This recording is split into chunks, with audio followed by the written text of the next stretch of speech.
In this lesson, we'll discuss how hashing works, some common ways they're used, what hashing collisions are, and how to reduce collisions. Hashing is the process of generating a fixed-length hexadecimal string value from any file type or data. Let's look at an example. We have an image file that we can run through a hashing algorithm and get a hexadecimal output. This output is the hash. All hashing functions are one-way functions. This means that the hash can't be reversed. In other words, you can't decipher a hash and find out what the original data was. A proper hash function has 5 characteristics. First, it should be deterministic, meaning the same data will always generate the same hash. Next, the hash generation needs to be quick and efficient, and it can't be reverse engineered. The hash function should also be collision resistant and exhibit the avalanche effect, meaning that if even one tiny bit in the data is changed, the new hash will be completely different. For example, using the MD5 algorithm, the hash for the message "Hello World" would look like this.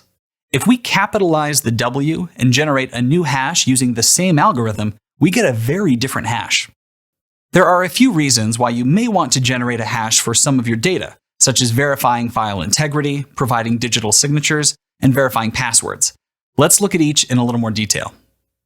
We download files from the internet all the time. When you do this, you're not always sure that a file is safe and hasn't been tampered with.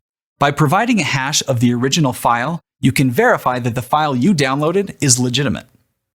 For example, when an application developer finalizes their program, they can generate a hash of the app and then upload the app to their website along with the generated hash.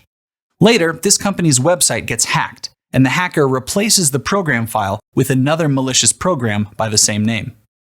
When a customer downloads the file, they can generate a hash and compare it to the original hash.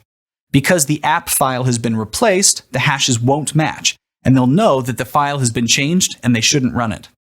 Hashing is also used when creating a digital signature for an important message. Using a hash of the data along with our private encryption key, a digital signature is created. This is the equivalent of signing our name to a physical document. When the recipient receives the message, they can verify the digital signature to ensure that the data or message is legitimate. Hashing is also used to protect passwords. Instead of sending the password in clear text, only a hash of the password is sent.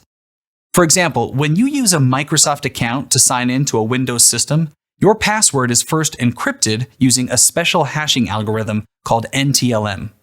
That hash is then checked by Windows, and if it matches, you're signed in. One of the problems with using hashed passwords is that several online sites have collected massive databases containing a hash for tens of millions of possible passwords. Once a hash has been captured, it can be compared with the hashes found in the database, quickly resulting in the password used to create the hash. To keep this from happening, most hashes now also incorporate what's known as a salt. Salting the hash means that a random number of characters are added to the password before the hash is created. For example, if the password to be hashed was this, a salt such as this may be added. The string to be hashed becomes this. Since the salt is randomly generated each time, even if the same password is used and can be varying lengths, it's virtually impossible to create a database containing all the possible salted passwords.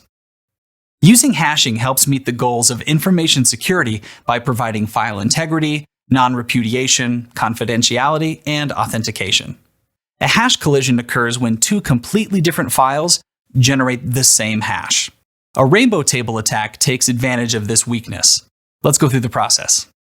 A rainbow table is a table of passwords and their generated hashes. A hacker can use this table to match a captured hash with one in the table. When a match is found, the hacker knows the password, or in the case of a collision, they'll at least know a password that will work. For example, let's say a user's sign-in password is "Hello World," which generates this hash. In the hacker's rainbow table, the password of Security Pro has also generated the same hash value. This is a hash collision. Taking advantage of this collision, the hacker can gain access to the system using the password of Security Pro, since it will send the same hash value that the real password uses. There are different hashing algorithms or functions for different uses. The most common algorithms are MD5 and SHA, and 2 alternative hash functions are HMAC and RIPEMD. In this lesson, we'll look at these algorithms and discuss how they work. Message Digest Algorithm version 5, commonly called MD5, was developed by Ron Rivest in 1991. This hash function generates a 128-bit message digest, but it can't be used for security purposes any longer. One of the key features of a proper hash function is that it's resistant to hash collisions, but the MD5 algorithm is extremely susceptible to collisions. Today, MD5 is mainly used to verify file integrity. The Secure Hash Algorithm, or SHA, is a family of hashes that are government standard algorithms and were published by NIST starting in 1993. SHA-2 was published in 2001 and has become one of the standard hash functions in use today. We see it implemented frequently in security communication protocols, such as TLS and SSL, PGP, SSH, and IPsec. This algorithm can generate message digests that are 224, 256, 384, or 512 bits in size. SHA-3 was released in 2015, but it's not meant to replace SHA-2, as it's still a secure hashing method. Because SHA-2 is so heavily integrated in our standard online transactions and communications, it doesn't make sense to switch over yet. SHA-3 uses a completely different process than SHA-2, but the message digests are compatible with SHA-2. What this means for us is that when SHA-2 is inevitably compromised, SHA-3 will be available to take over immediately. Hash-based message authentication code, or HMAC, is a type of message authentication code. Like a digital signature, HMAC allows a user to verify that a file or message is legitimate.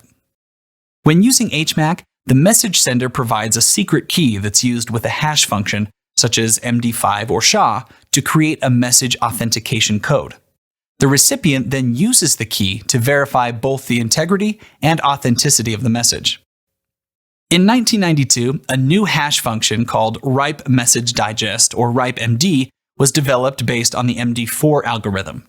In 1996, due to security issues discovered in RIPEMD, a group of Belgian researchers published 4 updated algorithms.